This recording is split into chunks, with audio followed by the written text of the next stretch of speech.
Senlerlik şahıyızı mene yok baylık yöne barsana volun süyü Süydüm derler hep Deydiler derler yöne sana esası gerekli zan Süyüde sana dinle bosa volyar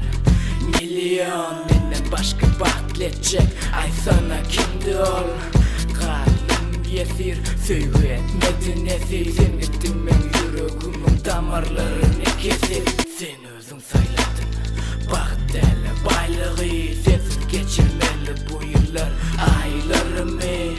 Seninle yeke asmana kuşlar Sen bilen geçti ol soğuk geceli kışlar Adım yazdım hoşğa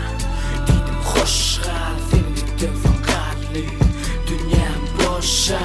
Neden ne sinyaları hiç tapı bilmerim Sen gittin gözümden yetip men olsa sakla bilmedim